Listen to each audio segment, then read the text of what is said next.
Hi everybody. So I want to start off tonight and tell you a story that my grandfather used to tell me when I was a little boy.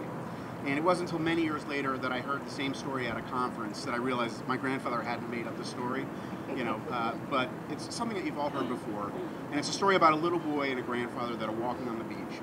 And they come around a bend on the beach, and in front of them, as far as the eye can see, are starfish that are washed up on the beach. Every size, every shape, every color. And after they stand there for a minute, the little boy begins to realize, hey, it's not necessarily a good thing. They're beautiful, but these starfish are out of the water. They're going to die. We got to do something. So the little boy slowly begins throwing starfish back individually into the water. And he's doing it, just keeps going, keeps throwing the starfish back. And the grandfather is watching the little boy. He starts to shake his head. He says, really don't want to have this conversation with my grandson. I don't want to let him know that there's really not much he can do here to make a difference in this situation. I mean, there are hundreds of thousands of starfish that are washed up on this beach. What difference can he make? And so the grandfather finally says to the grandson, what you're doing is wonderful, it's noble, it's fantastic, but you have to know that there's really nothing you can do here. You can't make a difference. And so, as we've all heard, the little boy looks down at the starfish he's holding in his hand, looks at the grandfather, throws the starfish back into the ocean and says, well, I sure made a difference for that one, didn't I? So, my twist on the story is this. Who's right, grandfather or grandson? And so to me, there's elements of truth in both of their perspectives. And I would gesture to say that most people who are here today, in our own way, we throw starfish back every day. Some of it through our jobs, some of it in just how we live our lives in the world, through our children, through our charity. And I don't want you to hear me saying that that's not important. It is important. And some of us make an enormous difference, a huge difference. We throw back thousands of starfish. Well, what's really happening on the beach? Well, we're throwing back our starfish. The problem is that we all still operate in our own silos. There's a government silo, there's a business silo, there's a nonprofit silo, a university silo. And even within those groups, there are individual silos. And everybody's off doing their own thing. But what's really happening back on the beach? So my idea is something called disruptive collaboration, which is instead of us individually trying to throw starfish back into the ocean, what would happen if we got together and stepped out of our silos and said, how can we clear the beach? How can we really make a difference in the environment and sustainability and war and peace? Not just throw one starfish back at a time.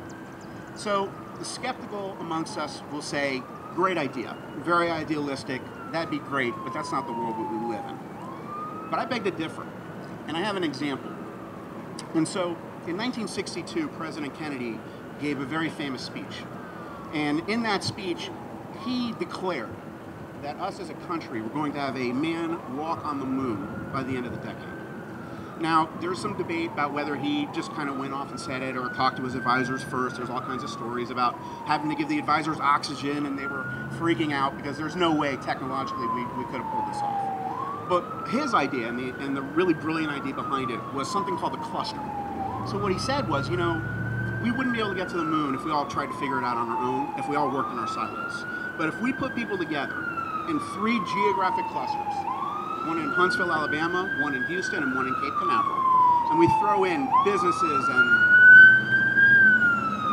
universities, nonprofits, the military, government, throw everybody in it together and give everybody a mission, a goal of getting to the moon inside of this decade. I know we can make it happen. And it did. And if you think about it, nobody would have seen it coming. I mean, the businesses that were involved in this were all competitors. The universities competed then just like they do now for grant money. The governments were competing for resources. There was no rationale, no reason why it would have worked, except it was the first time that we'd really broken down those silos and done something called disruptive collaboration in a service other than war. We got to the moon within the decade, and look at the technologies that have come from it.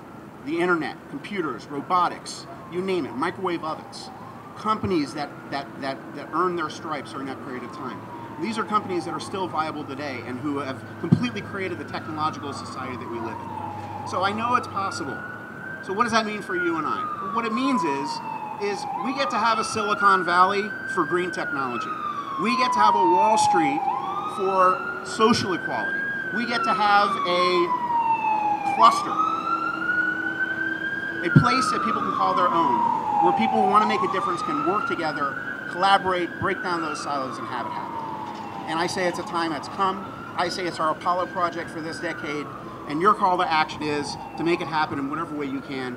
Don't throw back starfish by yourself. Get a group of people and throw them back together. Thanks.